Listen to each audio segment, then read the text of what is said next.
За тооны машин ашиглаад квадрат тэгштэлийн шийтийг болон шугамн тэгштэлийн системийн шийтийг зөв болсон хэсгээ шалгая.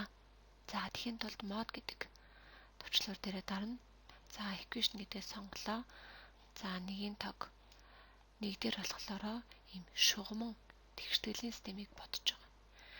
3 дээр болохоор квадрат тэгштгэлийг бод. 4 дээр болохоор куб тэгштгэлийг.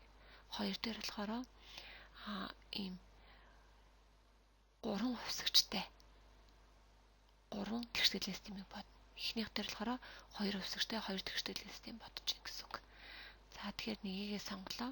X-ийн уртлын коэффициентийг А, Y-ийн уртлын коэффициентийг Б, тэнцвүүгийн ард байгаа утгыг С гэж авсан байна.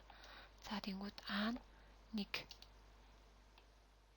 тэнцүү, Б нь 2 тэнцүү, С нь 5 тэнцүү, А нь X-ийн уртлын коэффициент 3 тэнцүү, Y-ийн уртлын коэффициент 1 тэнцүү, тэнцвүүгийн ард байгаа утга 5 тэнцүү.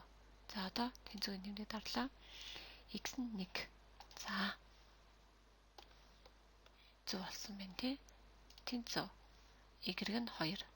За таарсан. Тэгэхээр өөрөөр хэлбэл бид нарт тооны машин ашиглаад ийм шугамн тэгштэлийн системийг бодох боломжтой. Гэхдээ энэ дээр бид нарт шууд эцсийн хариу гаргаж байгаа учраас өөрсдийнхөө бодолтыг шалгаж болно гэсэн үг. Үнийг ашиглаад. За тэгвэл дахиад мод гэдгээ дараад equation гэдгээ сонгоё. Тэгээд квадрат тэгштэл буюу 3 гэдгээ сонгоё. За тэнгууд энэ дээр мөн адил x квадратын уртлын коэффициентийг А гэж үзнэ. Манайхаар А 1 юм байна. X-ийн уртлын коэффициентийг Б гэж үзнэ. Сул коэффициентийг С гэж нэрлэж байна тий.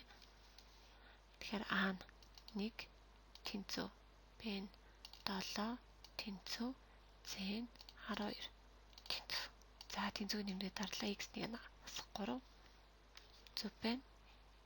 Тэнцвүүгийн нэмрээ дарлаа. X2 нь асах 4. За гэх мэтчлэнгээр шалгах боломжтой шүү.